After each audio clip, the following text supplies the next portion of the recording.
Bismillahirrahmanirrahim. Assalamualaikum warahmatullahi wabarakatuh. Hello everyone. Untuk kali ini kita akan kembali belajar tentang tematik muatan pembelajaran IPA dan Bahasa Indonesia. Yuk simak videonya sampai selesai.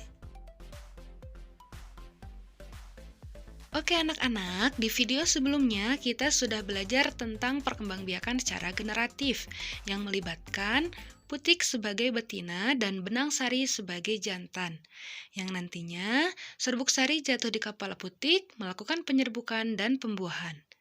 Lalu, bagaimana dengan perkembangbiakan vegetatif?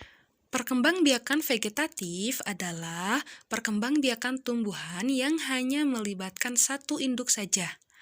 Atau dapat dikatakan juga perkembangbiakan tumbuhan yang dilakukan tanpa melalui kawin. Perkembangbiakan tumbuhan secara vegetatif terbagi menjadi dua, yaitu vegetatif alami dan vegetatif buatan. Perkembangbiakan secara vegetatif alami merupakan perkembangbiakan yang tanpa melibatkan campur tangan manusia. Contoh vegetatif alami yang pertama adalah spora. Kotak spora atau sporanium akan pecah, lalu spora akan keluar dan jatuh di tempat yang cocok. Spora akan tumbuh menjadi tanaman baru.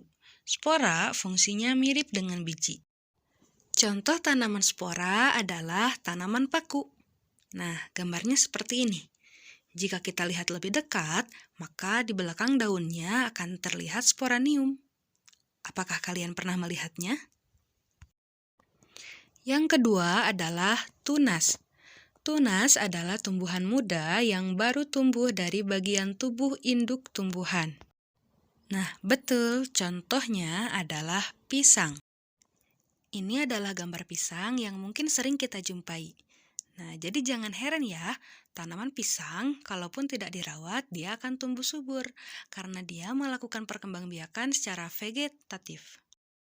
Nah, selanjutnya perkembangbiakan dengan umbi yang terbagi menjadi tiga, yaitu umbi batang, umbi lapis, dan umbi akar. Kita mulai dari umbi batang. Umbi batang adalah batang yang menggembung dan tumbuh di dalam tanah. Biasanya digunakan tanaman untuk menyimpan cadangan makanan. Contoh tumbuhannya adalah kentang dan bengkoang. Ini adalah tanaman kentang. Jadi, kalau kalian menanam kentang, akan tumbuh tunas-tunas baru yang nantinya akan tumbuh menjadi pohon kentang. Yang kedua, umbi lapis. Umbi lapis adalah lapisan-lapisan daun atau susunan yang berlapis-lapis yang mengelilingi batang dan tumbuhan di dalam tanah. Ya, betul. Contohnya adalah bawang merah dan bombay. Umbi akar. Umbi akar adalah akar yang menggembung, tetapi tidak berruas-ruas, berisi cadangan makanan. Contohnya adalah tanaman wortel. Selanjutnya, geragih. Geragih adalah batang yang merambat di atas atau di bawah tanah. Geragih ini tersusun atau berruas-ruas.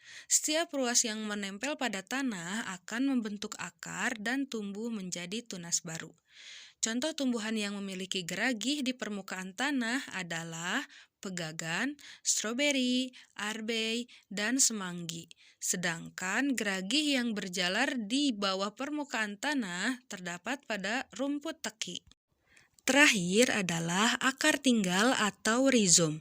Rizom adalah batang yang tumbuh mendatar di bawah permukaan tanah, berbentuk mirip akar, berbuku-buku, atau berruas-ruas.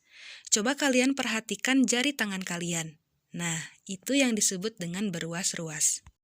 Contoh tanaman akar tinggal adalah jahe, kunyit, lengkuas, dan masih banyak lagi. Oke anak-anak, itu tadi pembahasan tentang vegetatif alami. Untuk pembahasan tentang vegetatif buatan, kita bahas di video selanjutnya. Nah, anak-anak yang solih dan solihah, Allah telah menciptakan tumbuhan dengan cara perkembangbiakannya yang unik. Kemampuan berkembang biak merupakan cara untuk menjaga kelestarian. Melestarikan tumbuhan merupakan salah satu contoh cara bersyukur kepada Allah Subhanahu wa Ta'ala.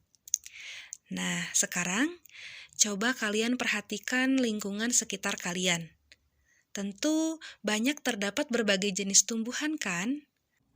Apakah kalian tahu apa saja sih manfaat tumbuhan tersebut bagi kehidupan manusia dan hewan? Nah, ayo kita gali lebih dalam untuk mengetahui manfaat tumbuhan bagi manusia dan hewan dengan cara membaca teks berjudul Tumbuhan Sumber Kehidupan pada halaman 45. Ketika kalian membaca, direkam ya suaranya, dan nanti rekaman suaranya kalian kirim ke Google Classroom.